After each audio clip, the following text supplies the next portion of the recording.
45절까지 말씀입니다.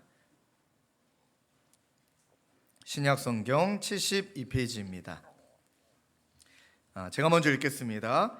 예수께서 불러다가 이르시되 이방인의 집권자들이 그들을 임의로 주관하고 그 고관들이 그들에게 권세를 부리는 줄을 너희가 알거니와 너희 중에는 그렇지 아니하는 너희 중에 누구든지 크고자 하는 자는 너희를 섬기는 자가 되고 너희 중에 누구든지 으뜸이 되고자 하는 자는 모든 사람이 종이 되어야 하리라. 함께 읽겠습니다. 인자가 온 것은 섬김을 받으려 함이 아니라 도리어 섬기려 하고 자기 목숨을 많은 사람의 대속물로 주려 함이니라. 아멘. 오늘 말씀의 제목을 저를 따라 함께 고백하십시다. 교회, 나를 위한 곳이 아닙니다. 저희가 설립 3주년을 기다리며 교회에 대한 이야기들을 또 교회에 대한 말씀들을 함께 나누고 있는데, 우리 지난주에 나눴던 3주간의 2주간의 말씀을 잠깐 정리하며 또 마음에 되새기기를 원합니다. 먼저 교회라고 이야기할 때는 하나님께서 그리스도인을 나의 구주로 고백하는 자들을 부르셨다. 그러하니 저와 여러분들의 고백 가운데 주는 그리스도시요 살아계신 하나님의 아들이십니다. 이 고백이 넘쳐나는 우리 주님의 교회 되실 줄로 믿습니다. 맞습니다. 우리는 주님이 아니면 정말 안 됩니다.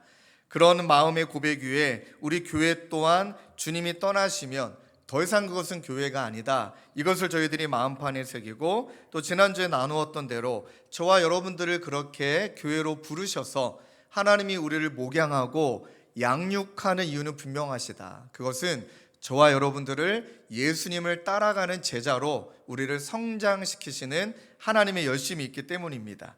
그래서 교회라는 공동체 안에 지난번에 요한이 경험한 교회의 이야기를 통해 4가지를 살펴봤죠. 교회 안에서 예수님을 닮아가는 것, 예수님의 형상을 나의 삶을 통해 이루어가는 것, 그리고 관계 속에서 나를 돌아보는 것. 여러분, 한번 우리가 조금만 생각해 보아도 우리가 어떤 관계나 소그룹에 들어가 보면 그런 분들이 파악이 됩니다. 이분은 이렇고 저분은 저렇구나. 여러분 꼭 생각하십시오. 반대로 그분들도 나를 파악하고 있습니다. 그러면서 우리가 상호 간의 연약함도 발견하고 상호 간의 그분의 은사도 발견하고, 저도 우리 사랑하는 교육자들과 함께 이제 1년, 2년, 3년 시간 지나가며 그분들이 어떠함이 보이지만 반대로 우리 사랑하는 사역자들이 저의 연약함도 어떠함도 다 알고 있습니다. 다만 저에게 말을 안 해줄 뿐이죠. 그래서 가끔은 물어봅니다. 내가 고쳐야 될 점이 뭐니? 내가 부족한 데 뭐니? 그러면 일단 무조건 행복하다라고 먼저 얘기하고 그 다음에 얘기도 해줍니다. 그러면서 여러분 기억해야 되는 것은 그렇게 드러나는 것이, 그런 모습이 결코 부정적인 게 아닙니다. 그러면서 함께 성장하는 것이다. 그게 바로 관계이지요. 그리고 우리에게 너무나 중요한 거는 제자는 말씀을 이제 체득하며 살아간다. 하나님의 말씀이 지식의 체계. 정말 저같이 목회자들이 제일 위험한 것이 말 정말 잘합니다. 말을 잘하지만 그 말씀대로 살아가고 있느냐는 정말 다른 문제이죠. 그것을 훈련하는 장이 바로 교회이다. 그리고 사랑을 배워가는 장, 즉 사랑을 훈련하는 장도 바로 교회이다. 그러니 우리가 예수 그리스도와의 교제를 통해 말씀으로 살아가는 능력을 배우고, 또 성도와의 교제를 통해 사귐과 또 누림을 통해 예수 그리스도의 충만함이 드러나는 것이다. 이렇게 저희들이 2주 동안 말씀을 배웠습니다. 그리고 요즘 들어 이제 몇 분이 이제 연락도 주시고 이제 그런 얘기를 나눠 주시는데, 또 우리 교회 상황이 그러하니 이야기를 오픈해야 될 것 같다 하고 이제 그분들에게 양해를 구했습니다. 여러분, 저희 교회가 이제 3년밖에 되지 않았죠. 그 다양한 곳에서 오셨습니다. 또 여러분들이 신앙의 뿌리, 이것은 이제 신앙의 어떤 교단적 뿌리나 신앙의 좀 색깔이라고 말할 수 있을까요? 정말 다양하신 것도 여러분 아시죠? 이제 다락방 들어가 보면 이게 많이 느껴지시죠? 또 저희 교회 특징이 교육자 출신이 많으십니다.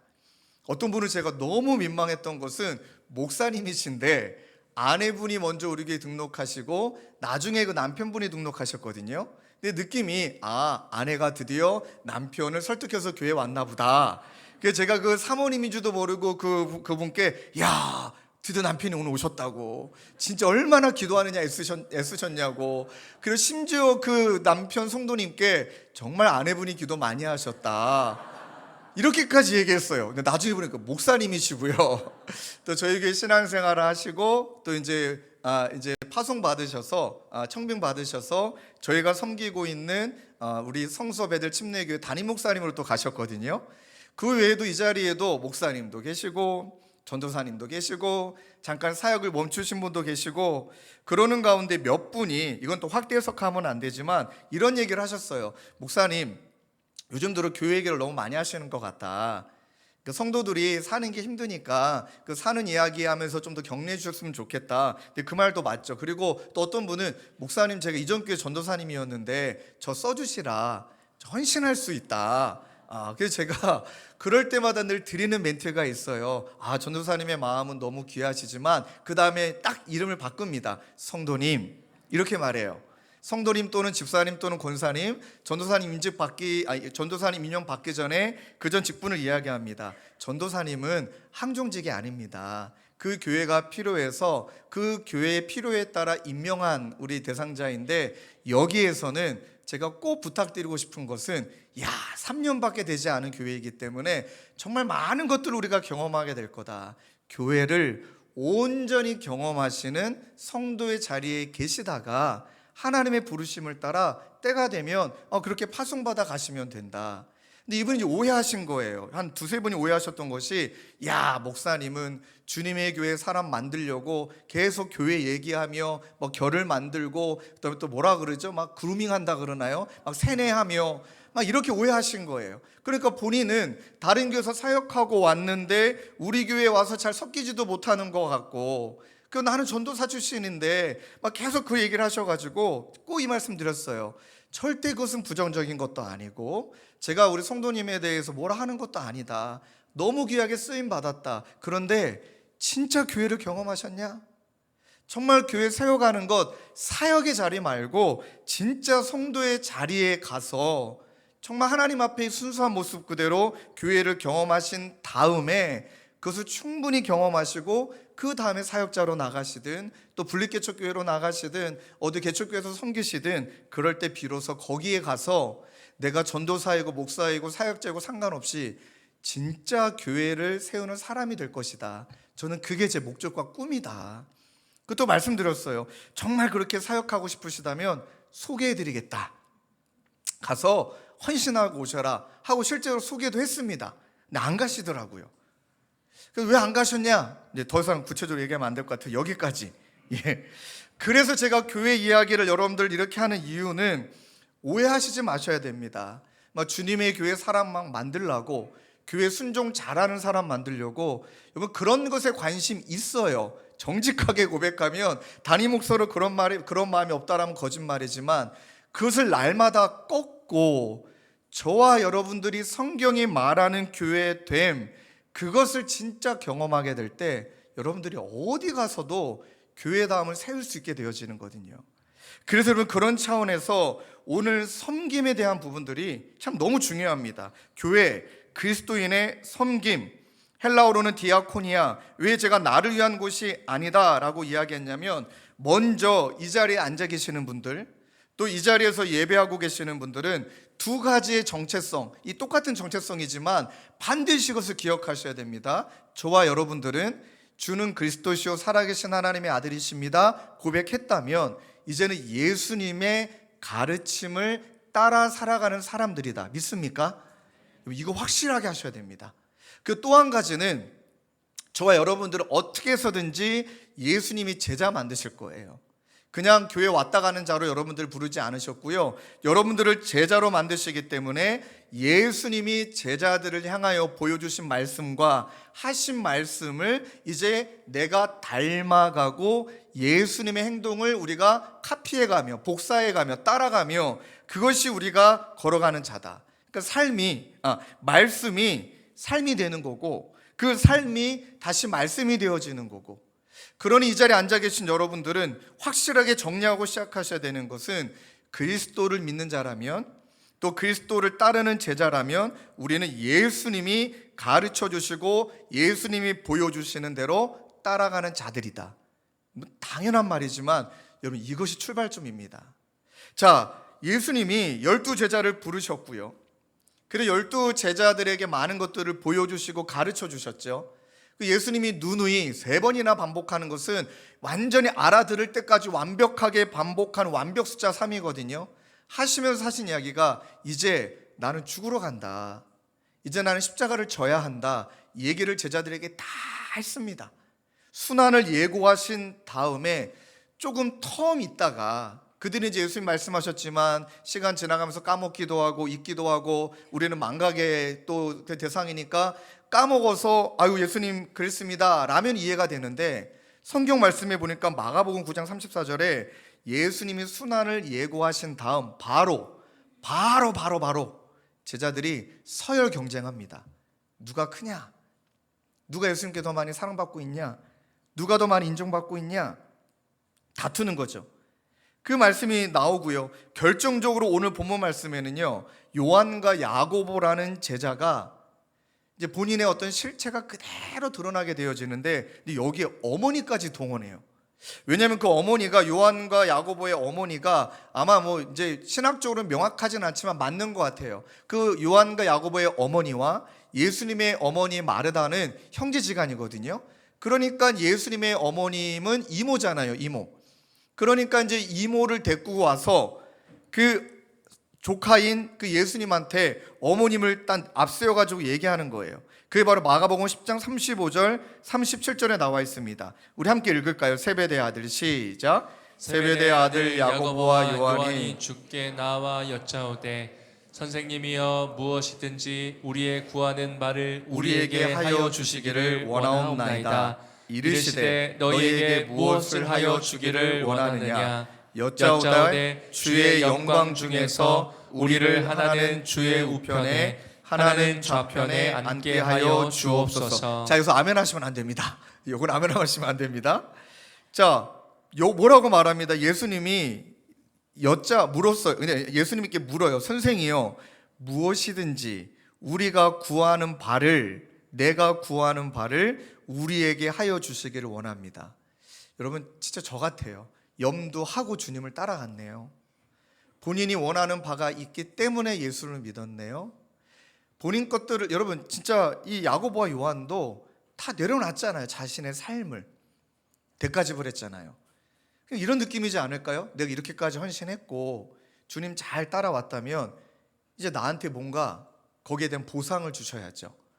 내가 바라는 보상을 야고보와 요한은 명확하게 얘기합니다. 아, 예수님이 이제 예루살렘으로 입성하는 것이 이제 정치적인 왕이 되는 거라 생각했으니까 이제 왕의 자리에 오르시면 좌의정, 우의정 둘 중에 한 사람, 뭐 총무, 비서, 그렇게 나를 있게 하여 주옵소서.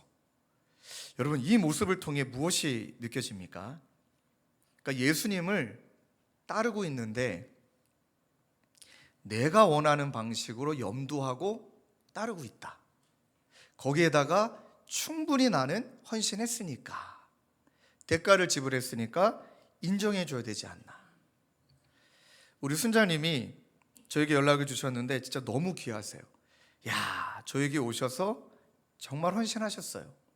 그런데도 삶이 계속 어려워요. 경제적인 어려움이 있고 또 관계적인 어려움이 계세요. 그러다 보니까 이분 마음에 하나님께 섭섭한 거예요. 하나님 이렇게 헌신했으면 좀 내 삶을 풀어줘야 되는 것 아닙니까? 그리고 또 이분이 저에게 이제 이렇게 웃으면서 하신 이야기예요. 뭐 뼈 있는 말이 아니라 웃으면서 내가 이렇게까지 헌신하고 힘든데 신 목사님도 나를 알아주지 않는 것 같고, 아니 도대체 맨날 설교 때 신방 얘기하는데 누구를 만나는 거야? 나를 안 만나고. 그 마음이 너무 이해가 됩니다. 그리고 보니까 우리 순원들은 3명이나 만나주는데 왜 나는 안 만나주고 서운하셨던 거예요. 그래서 제가 얼마나 그 마음이 헤아려집니까? 그런데 그분이 하셨던 이야기가 내가 진짜 예수님의 마음으로 순장사역을 한 게 아니다라는 생각을 하나님 다 알게 하신 거예요. 그치, 목양하는 거지. 나에게 맡겨주신 귀한 순원들을 예수님을 대신하여 섬기는 거지 내가 지금 뭔가를 바라고 있구나. 그래서 서운했구나. 한편으로는 올해까지만 내가 사역하고 쉬어야 되나? 이런 생각이 드는 마음이 들 정도로, 그리고 이분이 정직하게 고백하셨던 것은 내가 원하는 방식대로 내가 기대하는 방식, 생각을 가지고 사역했다. 근데 그분의 이야기가 제 이야기인 것 같아요. 아, 그렇구나. 너무 감사해서 순자님 고맙습니다. 그리고 순자님 좀 밥 한 끼 사드리고 싶은데 좀 만났으면 좋겠습니다. 그랬더니 안 만난대요. 이미 하나님이 다 해결해 주셨으니까 목사님은 그냥 다른 분들 열심히 만나시래요. 또 배려해 주시고. 여러분들께 어떤 이야기를 드리고 있느냐면, 한번 솔직하게 한번 돌아볼까요? 세상을 따르는 모습을 오늘 예수님이 제자들이 그 질문을 받고 난 다음에 먼저 그들에게 어떻게 해야 되는지를 말하지 않으시고 먼저 세상의 이야기들 하며 우리를 돌아보게 하세요. 마가복음 10장 42절이에요. 이방인의 집권자들이 그들을 주관하며 그 고관들이 그들에게 권세를 부리는 줄을 너희가 알거니와. 저기 두 가지 단어에 집중하셔야겠죠. 주관하며, 다른 말로 말하면 지배하고, 그 다음에 권세는 부리는 거예요. 그러니 이 주관과 권세를 위해 또 이제 성경을 찾아보고 그 다음에 제가 여쭤보니까 권위와 권력이란 단어는 원래는 가치 중립적인 건데, 나쁜 게 아닌 건데 누구 손에 들어가느냐에 따라 달라진다는 거예요. 그러니 이 주관하는 자들이 누구예요? 집권자라고 말해요. 권세를 부리는 자들이 뭐라고 말해요? 고관들이라고 말해요. 그러니 이 가치 중립적인 권위와 권력이 그 집권자들에게, 고관자들에게 손에 쥐어지면서 탄압하고 억압하고 지배하고, 결국에 이것에 대한 모습은 한 사회학자가 이야기했듯이 자기가 주인됨을 말하는 것이다. 그러니까 자기가 인정받고 싶어하는 모든 부분이다. 한번 솔직하게 얘기해 봅시다. 인정받고 싶은 욕구는 누구에게 다 있잖아요. 그리고 본능이잖아요. 우리가 나는 그런 사람 아니다 라고 이러면 말해서는 안 됩니다. 저를 비롯해서 저와 여러분들이 지위, 인정, 저도 무슨 자리 이런 거 솔직히 되게 부담스러워, 되게 싫어하고 말도 안 되지만, 그러나 깊은 곳에 솔직하게 물어보면 인정받고 싶은 마음, 그 자리에서 누리고 싶은 마음이 왜 없겠습니까? 여러분 솔직하게 고백하면 담임 목사라고 주일날 주차 자리를 이렇게 저도 하나 만들어 주세요. 그거 되게 좋아요. 여러분들 주차 때문에 엄청 고생하시는데 저는 이제 오나 저제 오나 그 자리를 내주는 게 너무너무 좋아요. 그래서 스스로 민망해서 주차 금지 표를 일부러 떼놔요. 떼놓고. 그거 거짓말 할 수 없어요. 좋아요. 그러니까 그것을 내가 누리지 않고 반대로 살아가려고 몸부림치는 거지, 그 좋아하는 건 본능이더라. 또 우리 남자 성도님들 이렇게 어디 이렇게 저랑 식사하러 가면은 거의 대부분의 모임 중에는 제가 막내이거나 중간쯤입니다. 나이로는. 그 어디 딱 모임에 가면은 저보다 나이 많으신 형님이 자리에서 막 일어나세요. 막 집사님도 일어나서, 그 다음에 또 제일 상석 있잖아요. 여기를 짚거나 저를 짚거나 반찬 잘 집을 수 있는 그 가운데 자리 있잖아요. 항상 그 자리를 내어주시거든요. 그럼 진짜 민망하고, 사랑해 주시는 그 마음은 너무 알겠지만 그 자리가 불편하기도 한데 좋아요. 본능이에요. 좋아요. 이렇게 대접해 주시는 게 좋고. 근데 만에 하나 여러분 이것을 당연하게 여기기 시작한다. 그때부터는 변질. 그러니 저와 여러분들이 인정해야 되는 것은, 인정받고 싶다, 권력 욕구가 있다, 이거는 여러분 죄를 지은 우리로서는 이거는 본능과 같은 거예요. 그러니까 지난주도 말했듯이 컨베이어트 같아요. 가만히만 있어도 그렇게 될 수밖에 없다라는 우리 자신이라는 것을 인정하지 않으면 안 되는 거예요. 여러분 사탄이, 뱀이 아담과 하와를 공격할 때, 야 너가 하나님같이 될 수 있어, 너가 하나님같이 될 수 있어, 그러니까 하나님의 주권에 복종하기보다는 너가 주인 될 수 있다라는 그 본능적인 욕망을, 그 이후로부터 우리는 그 본능적인 욕망에 사로잡힐 수밖에 없는 거죠. 이건 바벨탑 사건이 명확하게 말하죠. 자, 우리의 이름을 내자, 내 이름을 내자. 인정욕구, 영향력, 흩어짐을 면하자. 그러니 한편으로는 우리 이름을 내고, 그 다음에 우리의 이름을 막 주장하며, 그 다음에 이것 안에서 우리 써야 된다, 이렇게 우리가 그렇게 본능이 자극되는 게 너무 많다는 거죠. 제자들은 어땠습니까? 누가 더 크냐? 그 헨리 나우엔 목사님은 이렇게 고백해요. 유혹은 언제나 세 가지다. 인기, 권력, 성공이다. 예수님은 이 모든 것을 거절하셨다. 그러니까 우리의 싸움은 거절하려고 몸부림치는 싸움이지 인기, 권력, 성공 좋아하는 건 다 똑같다는 거죠. 그래서 딥스티트 보네프 목사님이 무엇이라 이어 말씀하셨냐? 하나님 없는 권력은 언제나 파괴적이고 섬김 없는 권력은 우상 숭배가 된다. 세상을 보아도요. 죄송하지만 교회 안에서도요, 하나님 없이 직분이 때로는 권력이 되고 그 위치가 권력이 돼서 정말 누군가를 힘들게 만드는, 관계를 파괴하는, 섬김이 없는 권력은 나를 섬기는 우상 숭배가 되는 이런 경우도 저희들에게 너무나 많죠. 그때 예수님이 그들을 향하여 뭐라고 말씀하셨냐면, 너희들은 그렇게 하면 안 돼 하면서 마가복음 10장 43절에 이렇게 시작하죠. 너희 중에는 그렇지 않을지니. 자, 이 말은 바울은 에베소서 4장 20절에 이렇게 고백합니다. 오직 너희는 그리스도를 그같이 배우지 아니하였다. 야, 이제는 두 가지입니다. 우리가 교회 나와서 신앙생활하고 또 열심히 우리가 신앙생활의 여정으로 걸어가는데 예수님께 잘못 배운, 그러니까 예수님의 배운 것을 잘못 배운 제자들의 모습이냐, 예수님의 가르침을 잘 배운 제자들의 모습이냐. 이제 그것은 사랑하는 성도님들, 저희들에게 달려 있다는 거죠. 잘못 배웠냐, 잘 배웠냐. 여러분 그리스도를 잘 배우고 계십니까? 아니면 잘못 배우고 계십니까? 이에 대해 C.S. 루이스는, 이 말은 제가 죄송합니다. 제가 책에서 이 문장을 찾고 정말 소름이 쫙 끼쳤어요. 진심으로. 가장 위험한 것은 복음을 거부하는 것이 아니라 복음을 내 방식대로 조작하여 받아들이는 것이다. 소름 끼치지 않으세요? 가장 위험한 것은 복음을 거부하는 것이 아니라 복음을 내 방식대로 조작하여 받아들이는 것이다. 또 헨리 나우에는 우리는 예수님의 길을 말하면서도 끝까지 예수님의 방식을 거부한다. 그것은 너무나 약하고 너무 손해보는 길처럼 느껴지기 때문이다. 다시 한번 정리하는 마음으로 질문해 볼까요? 여러분 예수님께 잘 배우고 계십니까? 아니면 예수님 앞에서 잘못 배우고 계십니까? 우리 예수님이 이렇게 말씀하신 다음에 43절에 너희 중에는 그렇지 않을지니 너희 중에 누구든지 크고자 하는 자는 너희를 섬기는 자가 되고, 또 44절 45절 화면에 띄워주고 함께 읽겠습니다. 시작. 너희 중에 누구든지 으뜸이 되고자 하는 자는 모든 사람의 종이 되어야 하리라.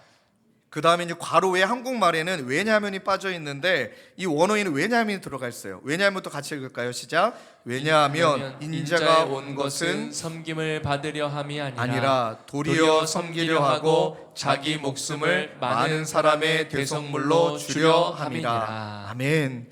자, 여기서 예수님 명확하게 말씀하십니다. 크고자 하니 그럼 섬기는 자가 되라. 섬기는 게 뭔지 아니? 종이다. 종은 섬김이고, 종이 섬기는 것이 어떻게 나타나느냐? 그건 바로 대속물로 나를 내어주는 것이다. 그럼 세 가지를 정리하셔야 됩니다. 종, 섬김, 대속물. 그러면 예수님이 말했던 당시의 종의 의미가 뭐냐? 오늘날 우리는 종이 없지만 그 당시의 종은요, 둘로스라는 헬라어라는 단어인데 그 당시의 종에 대한 원어적 의미는 속박되다, 묶이다예요. 그러니 주인이 그를 종으로 그 종을 여길 때는 그 종에 대한 값을 주인이 치른 다음에 그가 이제 종이 되는 겁니다. 그러니 주인에게는 이제 아주 종속적인 전인격적인 주인의 소유물이 되는 것인데, 이제 자기 권리는 없고, 그러나 이 종이 나를 위해 대가를 지불했으니 그 주인을 위하여 자발적이고 그 주인을 위하여 의지적으로 복종하는 자가 종이에요.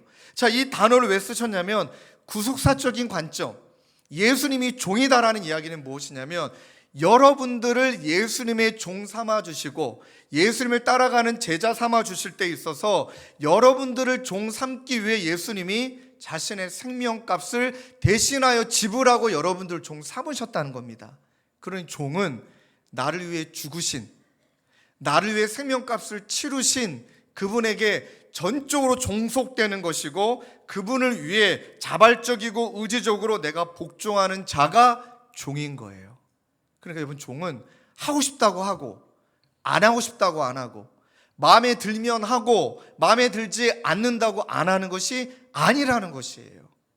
그 종이 갖고 있는 또 다른 특징은 자발적으로 섬긴다는 거예요. 자발적으로.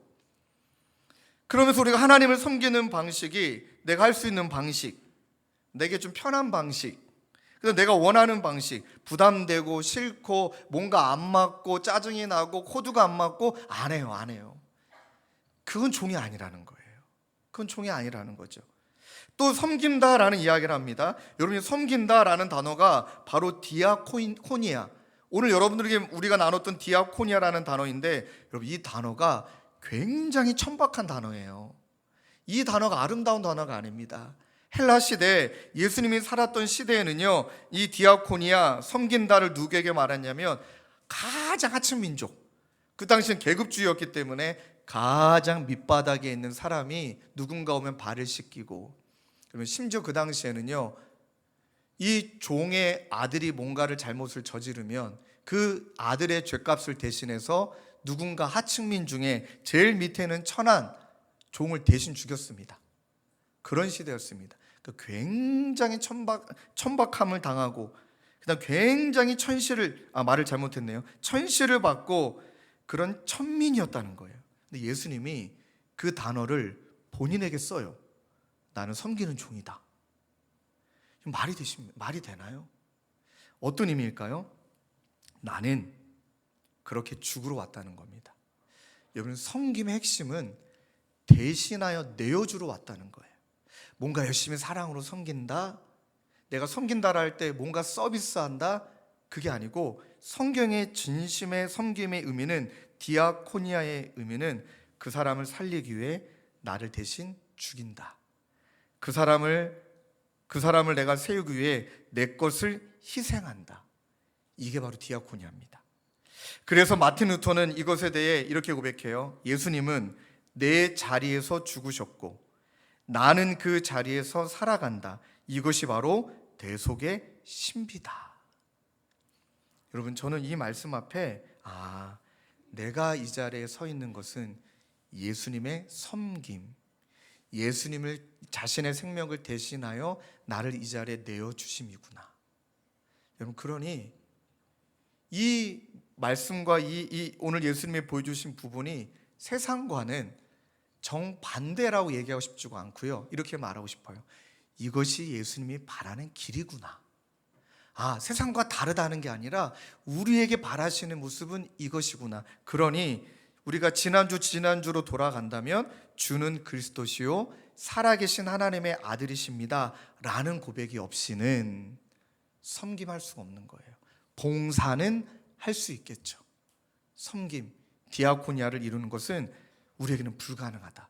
그런데 그 은혜를 깨달았기 때문에, 그 은혜를 경험했기 때문에 이제는 자발적으로 누군가를 위해 나를 기꺼이 내어주는 자리로 도전해보고 싶다, 이 마음이 생기는 거예요. 지금까지 나눴던 말씀을 정리한다면 이렇게 좀 말할 수 있지 않을까 싶습니다. 교회, 디아코니아, 그리스도인의 섬김이라는 것은 나를 위한 곳이 아닌데, 나를 위한 곳이 아니라면 어떤 것일까? 심헌으로 누군가를 살리고 세우는 것이다. 이 한문은 그냥 제가 만들어 본 겁니다. 마음은 심자, 그 다음에 헌납하다, 드리다, 헌신하자의 헌자. 그러니 마음을 가지고 드리는 거예요. 해석한다면 한 단어로 바꿀 수 있지 않을까요? 자, 예수님을 따라간다는 것, 누군가를 섬긴다는 것은 끊임없는 가슴앓이인 거예요. 가슴앓이. 끊임없이 마음 아파하는 거예요. 누군가를 살리는 데 있어서 기다려야죠. 정말 나는 진심으로 사랑하는데 사랑을 받기는커녕 오해도 받죠. 막 거절도 당하죠. 여러분, 집 교회에서 제일 힘든 직분이 어떤 직분인지 아십니까? 순장이에요. 순장은 진짜 어렵습니다. 여러분들이 죄송한 이야기지만 우리 교회는 제자훈련, 사역훈련 끝나고 교회에서 뭔가 직분의 인정을 받으려면 순장해야 된다. 해보세요. 그 자리가 얼마나 힘든 건지. 그냥 가슴앓이 해야 돼요. 때로는 삐죽한 순원도 있어요. 삐지는 순원도 있어요. 또 이렇게 기도하고 겉면 말 한마디 잘못했다가, 여러분들의 순자님이 아마 그거 경험하셨을 거예요. 순자님이 내 마음 알아요? 순자님이 경험해봤어요?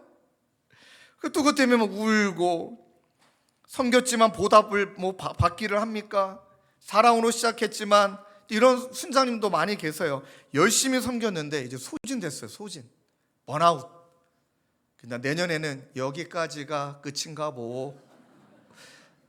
근데 그것이 어떤 거냐면 바로 그것이 사역이고 그것이 섬김의 과정 속에 느낄 수밖에 없는 가슴앓이라는 거죠.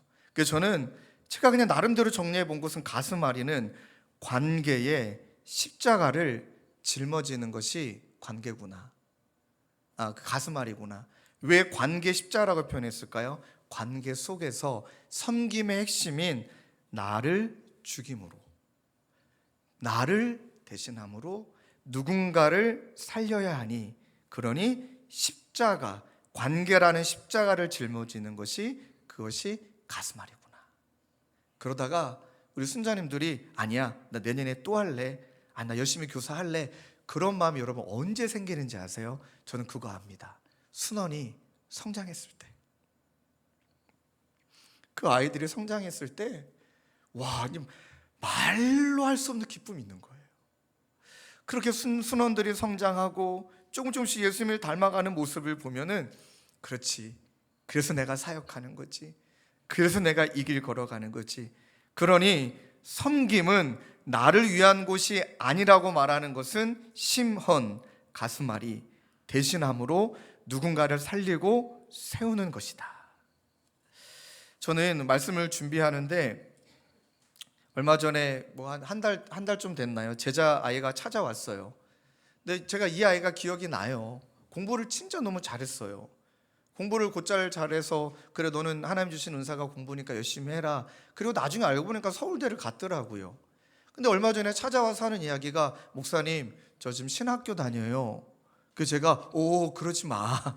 또 서울대 갔잖아. 야, 나는 공부가 은사가 아니라 아무리 열심히 공부해도 난 서울대 못 가는데 너는 공부가 은사니까 하고, 제가 솔직하게 그러면 서울대 나오고 그다음에 나중에 대학원을 신학교를 가라, 솔직히 막 이렇게까지 말했어요. 근데 이게 씩 웃어요. 자퇴를 했대요 이미. 그리고 이미 신학교를 갔어요. 그 지금 전도사 사역을 하고 있대요. 그래서 제가 속으로, 야, 보통 놈은 아니다. 무슨 얘기 얘가 하려고 왔나 하고, 이제 목사님께 좀 기도도 받고 싶기도 하고 사역하면서 이런저런 고민이 있어서 오기도 했습니다. 그러다가 전혀 몰랐던, 좀 솔직히 기억이 안 나요. 또 이제 우리 친구들이 많았기 때문에 본인 이야기를 오픈하는데, 목사님 기억나세요? 그래서 내가 미안해, 안 나. 이랬더니 고3 때 정말 내가 어떻게 하다가 맨날 모태신앙으로 살다가 고3 때 예수 믿는 게 뭘까, 인생의 가치 있는 삶을 뭘까 고민하다가 이번에 여름 수련회 가서 내가 좀 하나님께 물어봐야겠다, 그 마음으로 여름 수련회를 얘가 온 거예요. 그래서 내가 그랬니? 너 그랬었구나. 근데 막 아버지가 난리가 난 거예요. 여러분, 여름 수련회 끝나면 바로 이제 수시 준비입니다. 고3 애들은 수능도 있지만 수시가 있잖아. 얘는 수시 준비하는 애거든요.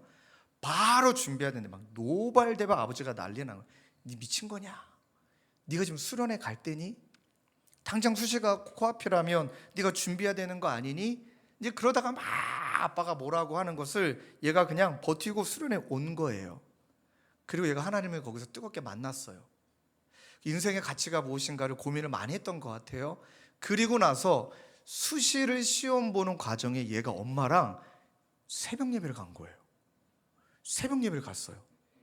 그러니 이 아버지가 꼭지가 도셔갖고 새벽 예배를 갔다가 온 엄마와 아들이 이렇게 오잖아요. 근데 그러면 여러분, 새벽 예배 갔다 올 시간이면 아빠 이제 출근할 시간인데 아버지가 화가 나가지고 막 다투다가 그 아들의 얼굴에 따귀를 때리신 거예요.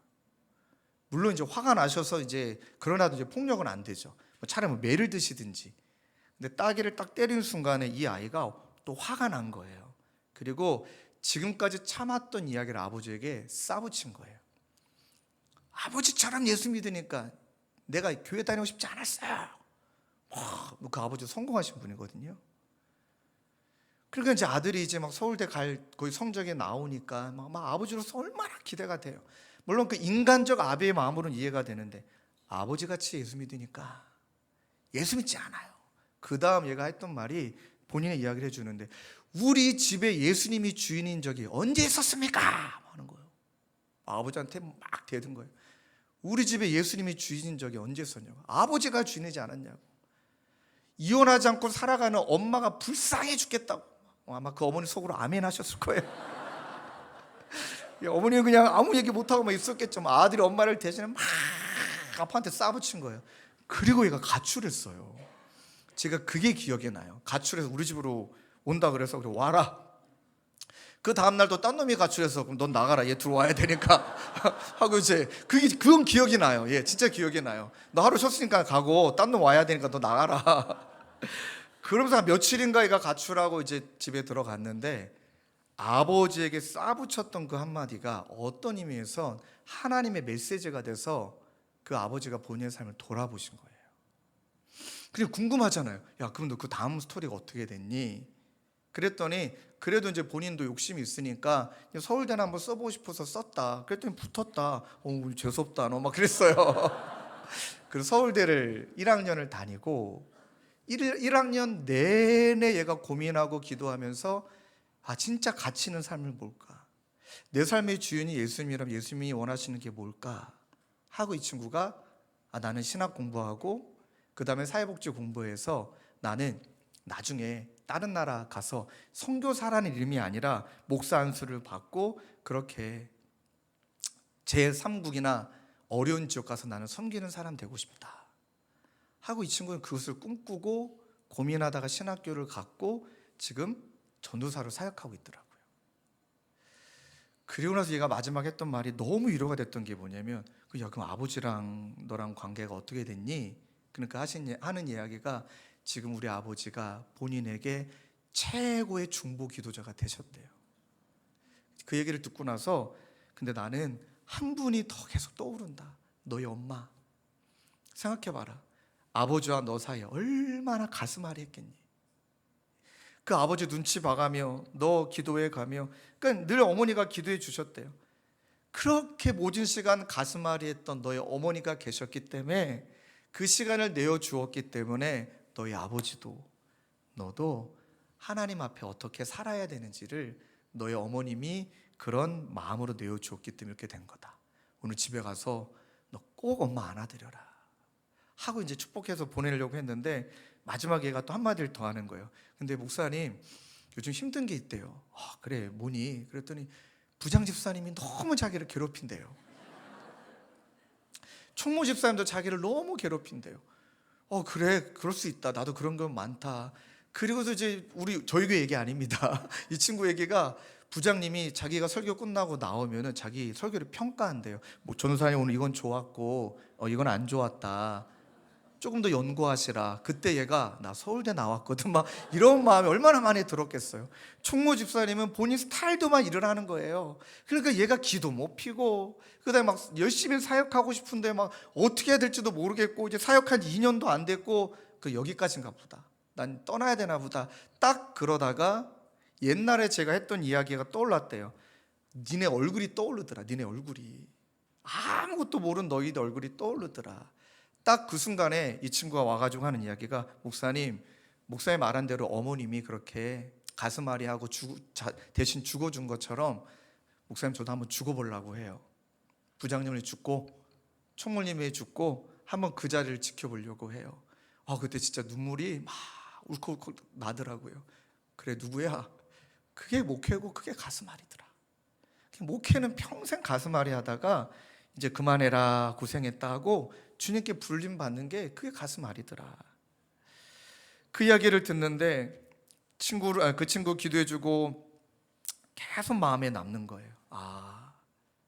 섬긴다는 건 진짜 가슴앓이구나.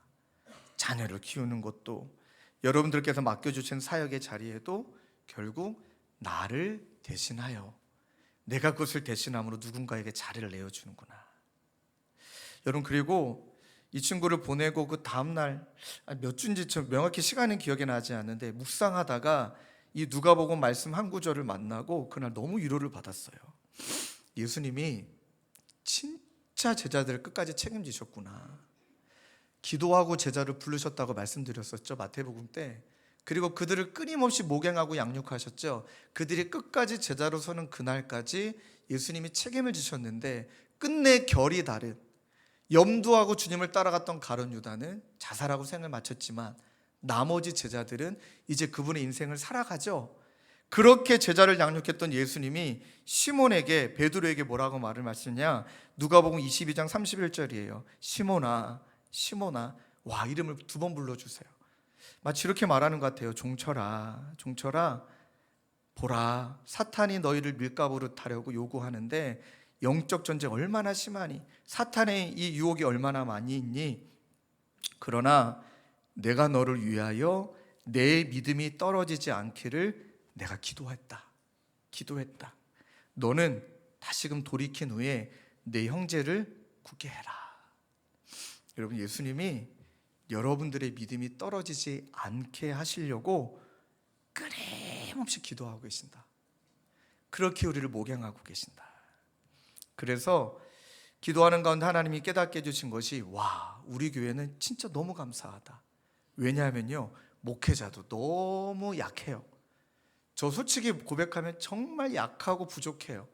그리고 우리 3년밖에 안 됐어요. 또 여러분들 인정할 거 인정하셔야 되잖아요. 다 다른 데서 오셨잖아요. 그러니 우리 교회는 여러분 여차하면 깨지기 진짜 쉬운 교회인 거 아세요? 우리 교회는 깨지기 정말 쉬워요. 할렐루야. 진짜 약한 교회인데 저는 이것이 생명이라는 걸 이번에 깨달았어요.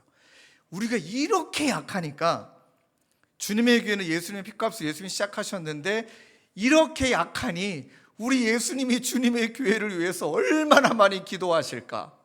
그 저와 여러분들이 예수님께 배운 대로만 한다면 우리 예수님이 우리 연약한 우리를 끝까지 붙드셔서 연약한 저와 여러분들을 통해 하나님이 얼마나 크신 분인지, 그분이 얼마나 영광스러운지 그분의 이름을 나타낼 우리 교회는 너무 좋은 교회인 줄로 믿습니다. 야, 이걸 깨닫게 하시더라고요.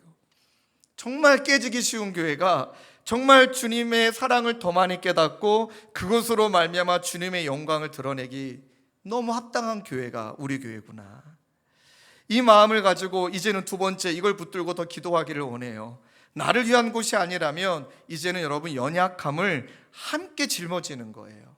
그러니 누군가에게 이 연약함을 다 그냥 덮어 씌우지 마세요. 상호 섬김이고 상호 책임이에요. 여러분, 세리와 죄인들의 친구들, 그들의 그 아픔들을 예수님이 어떻게 하셨습니까? 그냥 말로만 아이고 힘들지, 너무 고생이 많구나. 병을 고칠 때도 그냥 말씀으로만 병 고쳐주시고, 귀신 떠나보낼 때도 귀신아 나가라 말로만 다 끝내셨습니까? 여러분, 마태복음 8장 17절 말씀을 꼭 기억하셔야 됩니다. 이는 선지자 이사야를 통하여 하신 말씀에 우리의 연약한 것을 예수님이 친히 담당하시고 병을 짊어지셨도다 함을 이루려 하심이더라. 그러니까 예수님이 저와 여러분들을 살리시려고 우리의 상처를 짊어지셨고, 그냥 우리를 회복시키는 것이 아니라 그 아픔을 같이 겪어주시고 그 아픔을 같이 헤아려 주시고 연약함과 병을 다 짊어지시고 난 다음에 그 다음에 말씀하시는 거예요. 이 병으로부터 자얌을 얻어라. 너는 치유가 될 것이다. 그렇게 우리에게 말씀해 주신 분이 예수님이었다는 거예요. 그러니 연약함을 함께 짊어지는 형태로 우리는 섬기는 것이구나.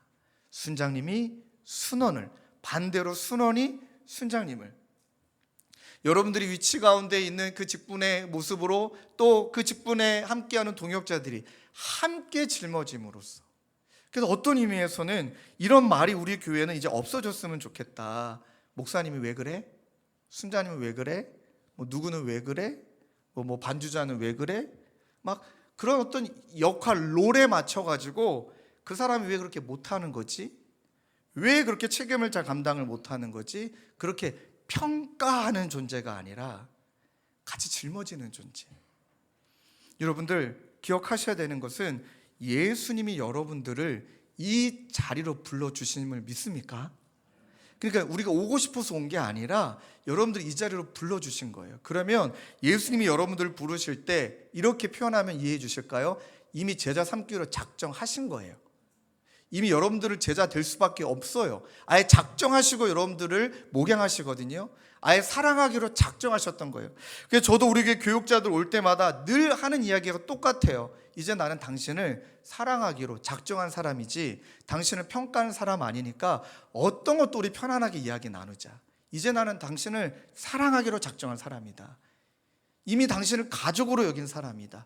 이 마음이 우리 가운데 있을 때 비로소야 어떤 것이 가능하냐면 연약함이 보이면 같이 감당하고 나약함이 보이면 같이 감당하고. 지난주에 우리 사역훈련생 중에 한 분이 이 주차부의 이야기를 해주시는데 제가 정말 은혜 받았습니다. 너무 주차부 얘기를 많이 하면 안 되지만 이 주차부가 여러분 언제서부턴가 주차봉을 들지 않고 주차한 것을 느끼셨어요? 모르셨습니까? 저는 주차봉을 안 드시네 라고 생각한 적은 있지만 주차봉이 왜 안 들고 하시는지는 몰랐습니다. 이야기 듣고 알았습니다. 여러분 주차부에서 주차봉이 잘 보이잖아. 이건 지시가 아니라 안내잖아요. 권위가 아니잖아요. 섬김의 도구인데 누군가는 그 주차봉을 보고 뭔가 이렇게 지시하는 것 같은, 모르긴 몰라도 아마 이제 경찰분에게 걸린 경험이 있는 것 같은지 왠지 거기에 대한 이렇게 마음에 눌림이 있는지 뭐 이렇게 건의를 하셨나 봐요. 주차봉 때문에 좀 마음이 그렇다, 어렵다. 그 이야기를 듣고 주차부가 그 한 분을 위해서라도 힘들더라도 주차봉을 내려놓자. 그리고 사랑의 손으로 우리가 안내하자. 그래서 지금 주차부가 봉을 안 들고 계신 거더라고요. 제가 정말 은혜 받았습니다. 진짜 내어주는 게 뭔지, 그 다음에 그 한 사람을 세우기 위해서 그렇게 기꺼이 본인을 내려놓는다는 게 뭔지. 그래서 헨리 나우의 목사님이 이렇게 말해요. 진정한 리더십은 다른 이의 고통에 머무는 용기에서 시작된다. 그렇게 저와 여러분들이 교회를 이루어 가고 그렇게 섬김을 이루어 갈 때 한 가지 명확한 열매가 드러나는데 그것은 죽어가는 영혼들이 살아나게 되는 줄로 믿습니다. 제가 지난주 금요일날 청년부 수련회 첫날 집회를 다녀왔는데 너무 행복했던 것 중에 한 가지가 이 형제는 자살시도도 했어요. 심지어 실제 자살시도 했습니다. 그리고 나서 너무 불안해하고 지금 상황도 너무 어렵고, 그리고 이제 제가 신방을 하면서 이런저런 이야기를 나누다가 또 이제 부탁도 했어요. 미안한데 나는 장년들을 섬겨야 되니까 청년부 목사님을 만나서 이후에 신방을 이어갔으면 좋겠다 하고, 이후에 청년부 목사님이 우리 그 형제를 열심히 신방도 해주고, 그리고 나중에 들었던 이야기가 그 임기훈 목사님이 갖고 있는 가장 큰 장점이 있대요. 그게 뭐니 그랬더니 너무 잘 들어주시고 아무 얘기 안 한대요. 너무 잘 들어주시고 아무 얘기 안 하고 형제 기도할까 하고 그냥 부둥켜 안고 기도해 버리신대요. 거기에 형제가 마음이 열리고 제가 깜짝 놀랐던 것은 얘 시간이 많이 걸리겠다 그랬는데 수련회를 섬기는 스텝으로 와서 섬기고 있더라고요. 그리고 그날 딱 저에게 이 친구가 했던 말이, 목사님 오늘 기도 많이 하려고요. 어느새 회복이 돼 있어요. 그렇게 청년부가 또는 목회자가 또 그 리더가 엘더들이 자리를 내어주게 될 때 한 가지, 교회 안에서는 죽어가는 영혼들이 살아나고 눌렸던 영혼들이 자유함을 얻고 기쁨을 누리는 것이 교회구나. 이런 교회를 향해 저희들이 섬김을 다하는 저와 여러분 되시길 주님의 이름으로 축원합니다. 우리 말씀 붙들고 함께 찬양하며 기도하기를 원해요. 이 찬양을 고민하고 선곡했던 이유 중은 마지막 하나의 가사였거든요. 우리는 무명하나 유명하다. 죽음의 위기 속에도 참 생명 가졌다. 근심하나 기뻐한다. 가난하나, 마지막 문장이에요. 다른 이를 부욕해 하는 자다. 다른 이를 부욕해 하는 자다. 그들을 살리는 자다. 우리 오늘 말씀을 마음판에 새기며 함께 찬양과 기도의 자리로 나아갑시다. 환난, 가난, 가난과 고난 수고로움 속에도 성도는 그 믿음을 지켰네. 주를 섬기는 일에 주를 섬기는 자신을 다드리며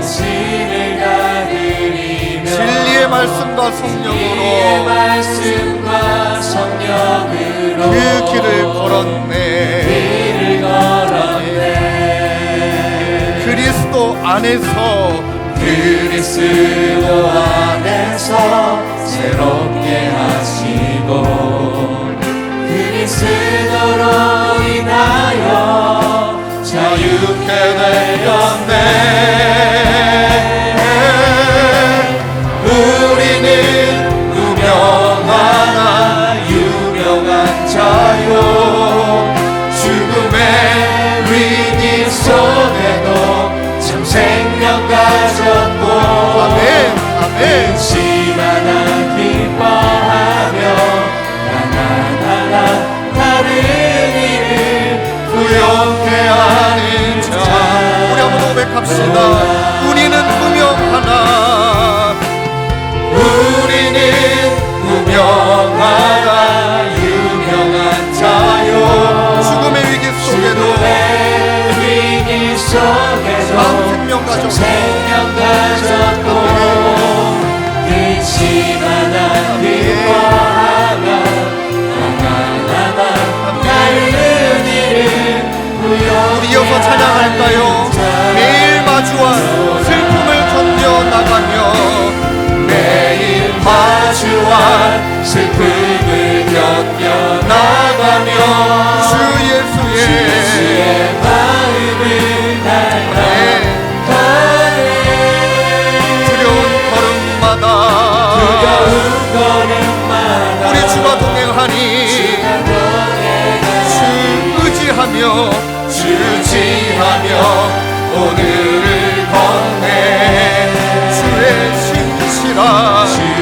신실한 소망을 깊이 담으며 주 예수의 풍요를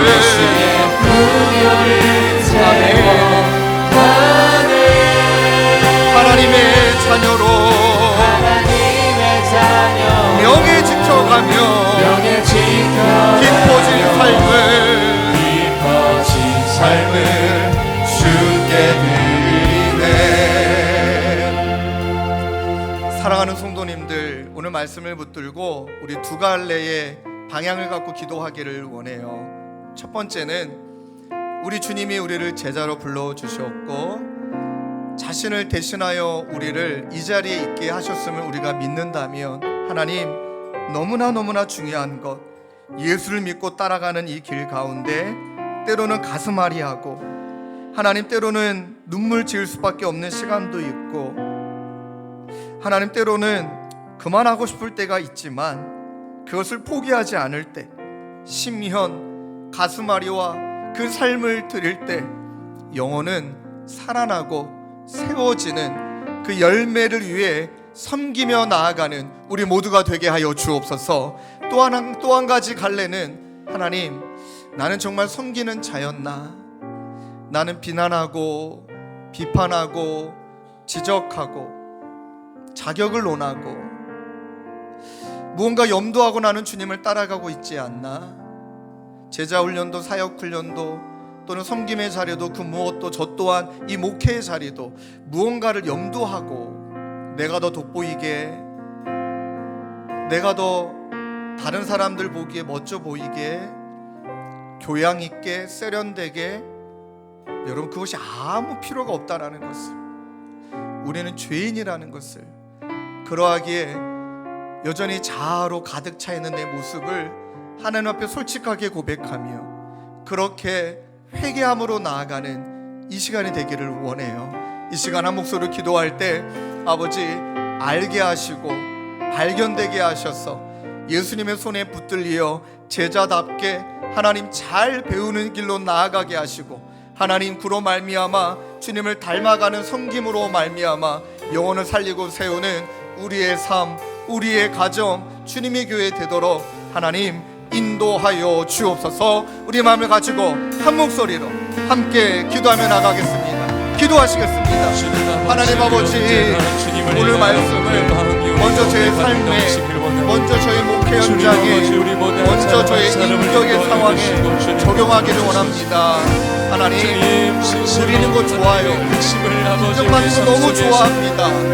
아버지 하나님, 매번 제 마음 가운데 사랑받고 싶은 욕구, 인정받고 싶은 욕구, 그것이 우리 가운데 있습니다. 아버지 하나님, 위로하다. 아버지 하나님, 그런 말보다 하나님 사랑받고 싶은 욕구, 하나님 그러셔서 하나님 것을 너무 염두하게 하나님 아버지 주님을 만드시고 은혜를 더하여 주시옵소서. 주님의 그 넓은 품으로 말미암아 하나님의 것을 깨닫습니다. 그 하나님의 품으로 아버지 우리에게 맡겨진 역할 아버지 나 자신을 주님 앞에 드리며 하나님 그렇게 주님의 사랑으로 빚어져가는 하나님 우리 모두가 되어지기를 원합니다. 하나님 여전히 힘들고 여전히 힘들고 여전히 하지 말아야 되는 그 시간들이 있지만 아버지 그것이 아버지 사역의 여정이라는 것을 하나님이 우리에게 말씀하신 섬김의 여정이라는 것을 우리가 잊지 않는다면 하나님 그 주님은 인도하시고 주님 인도하여 주시옵소서.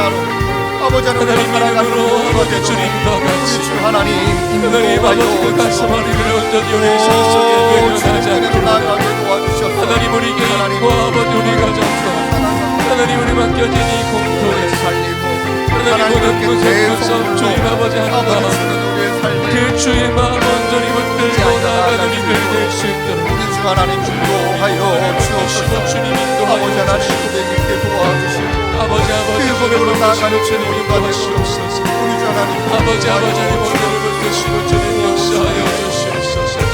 우리께서 기도하시고 찬양 고백합시다. 매일 마주한 슬픔을 견뎌나가며 주 예수의 마음을 닮아가네. 두려운 걸음 나가 주가 동행하니 주의지하며 우리 모두 자리 일어나서 찬양하실까요? 주의 신실한 소망을 깊이 담으며 주 예수의 풍요를 채워가네. 하나님의 자녀로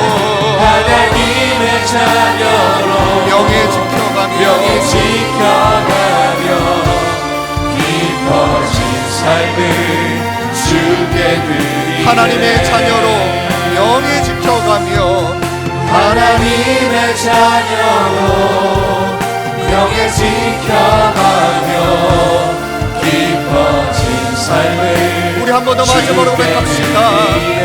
하나님의 자녀로 명예 지켜가며 하나님의 자녀로 명예 지켜가며 깊어진 삶을 주게 드리네.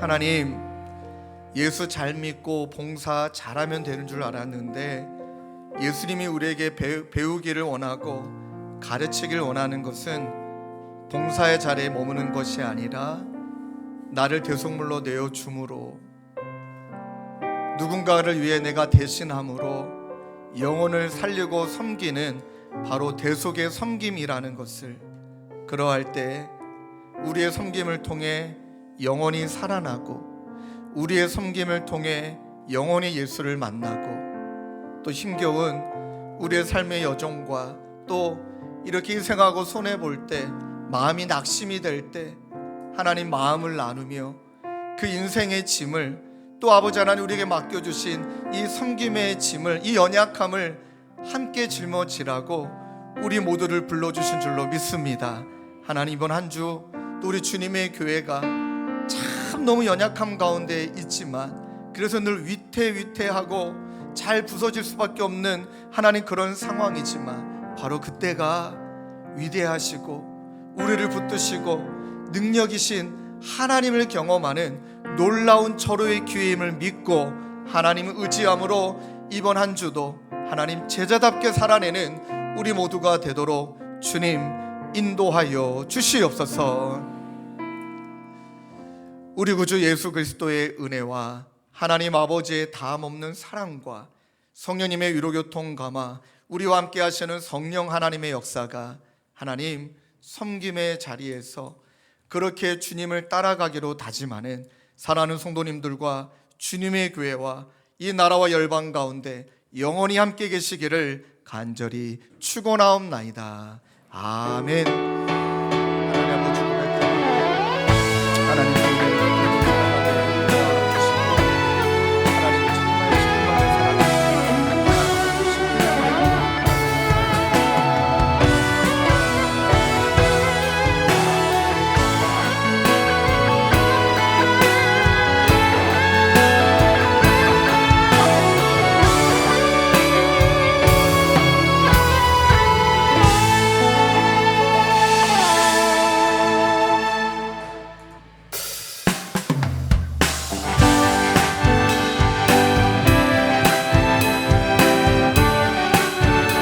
한 주간도 우리와 동행하실 주님을 찬양하며 기대합니다. 믿음 안에서 승리하시길 축복합니다.